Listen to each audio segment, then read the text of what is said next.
अस्सलाम वालेकुम जमात अफ्तम। आज का हमारा जो लेक्चर है वो एक सबक है, उसका नाम है मिर्ज़ा नुक्ता। मिर्ज़ा नुक्ता एक शख्सियत का नाम है और ये जो उस शख्सियत पे ये जो सबक लिखा हुआ है वो एक मुसन्निफ का है, कन्हैया लाल कपूर, ये उनका नाम है। ये हिंदू बिरादरी से हैं और इनका तारुफ थोड़ा सा पहले हम पढ़ लेते हैं। कन्हैया लाल कपूर 27 जून 1910 को चक 488 यानी 488 चक का नाम है, ये गांव का नाम है, लाइलपुर मौजूदा फैसलाबाद में पैदा हुए। फैसलाबाद हमारा जो शहर है इसका पुराना नाम लाइलपुर था, उसके एक चक में ये मुसन्निफ पैदा हुए। गवर्नमेंट कॉलेज लाहौर से 1934 में एमए किया, 1934 में एमए किया। DAV कॉलेज, ये लाहौर के कॉलेज का नाम है। DAV कॉलेज लाहौर में 1934 से 1947 तक लेक्चरार रहे। DM मोगा कॉलेज के प्रिंसिपल भी रहे।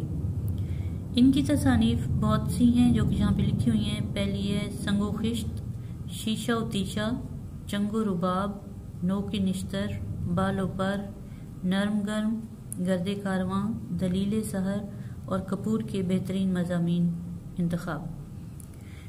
ये इस मुसन्निफ का तारुफ है और इसने एक शख्सियत के बारे में लिखा है जिसको मिर्ज़ा नुक्ता कहा जाता था।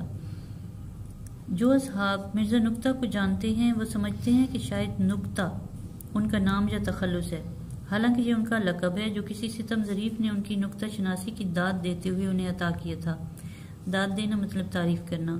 आपने पढ़ा हुआ है ग्रामर में, तखल्लुस और लक़ब ये इसम मारफा की अक़साम हैं। और तखल्लुस ऐसा नाम होता है जो शायर अपने शायरी में मुख्तसर से नाम इस्तेमाल करते हैं, और लक़ब किसी भी शख्सियत को कौम की तरफ से मिला हुआ जो होता है, लोगों की तरफ से जो मिला हुआ नाम होता है वो लक़ब कहलाता है। तो इनको भी, इस शख्सियत को भी किसी ने मिर्ज़ा नुक्ता का नाम दे दिया था। मिर्ज़ा नुक्ता में ये वस्फ़ है यानी खूबी है कि वो बात बात में नुक्ता पैदा करते हैं कि अगर कोई उन्हें दूसरा कहे तो लोग उसे पागल या जंगली समझें, लेकिन मिर्ज़ा के सिन और साल का लिहाज करते हुए, सिन का मतलब भी साल होता है, मुतरादिफ लफ्ज़ हैं दोनों, उन्हें महज मिर्ज़ा नुक्ता कहते हैं। मिर्ज़ा से मेरी पहली मुलाकात एक मजलिस में हुई। वहाँ आप सामईन को ये नुक्ता ज़हन नशीन कराने की कोशिश कर रहे थे कि सुबह सवेरे उठना परले दर्जे की हमाकत है। दलील उन्होंने ये पेश की कि तिब्बी नुक्ता निगाह से 10 घंटे सोना नहायत ज़रूरी है। नीज़ सुबह के वक्त जो ठंडी हवा चलती है वो एक किस्म की लोरी है जो कुदरत अपने बच्चों को सुलाने के लिए गाती है। इतने में किसी शख्स ने सवाल किया, मिर्ज़ा साहब, हज़ारों लोग सुबह सवेरे उठकर सैर को जाते हैं, उनके मुतालिक क्या ख्याल है? तो मिर्ज़ा ने बड़ी संजीदगी के साथ जवाब दिया, अमूमन ये लोग बेख्वाबी के मर्ज़ में मुब्तला होते हैं। मर्ज़ यानी बीमारी और बेख्वाबी, रात को जागना। मिर्ज़ा की हाजिर जवाबी से मैं बहुत मुतासिर हुआ। वाकई उनका तर्ज इस्तदलाल निराला था। निराला मतलब अजीब और तर्ज का मतलब तरीका होता है। इस्तदलाल दलील देना, यानी उनके दलील देने का तरीका अनोखा था, अजीब था, इसलिए सब लोग उनसे मुतासिर हो जाते थे। मैं भी उससे मुतासिर हुआ। मैंने उनसे राह रस्म पैदा करने का फ़ैसला किया। मेरी तवक्को के ख़िलाफ़ बहुत जल्द मिर्ज़ा मेरे बेतकल्लुफ़ दोस्त बन गए और तब मुझ पर यह राज खुला कि उनसे दोस्ती करके मैंने बहुत बड़ी मुसीबत मोल ली है। इख्तलाफ मिर्ज़ा की घुट्टी में पड़ा है। घुट्टी में पड़ा होना मुहावरतन है, इसका मतलब है कि पैदाइश के साथ ही, बचपन से ही ये उनकी आदत में है। इधर मैंने कोई बात की, उधर झट मिर्ज़ा ने उसकी तरदीद करते हुए कहा, तरदीद मतलब मुखालफत करते हुए, आपका ख्याल 100% गलत है। बात दरअसल ये है कि बहुत से पढ़े लिखों की तरह आप भी बिल्कुल जाहिल हैं। पढ़े लिखे का मुतज़ाद है जाहिल।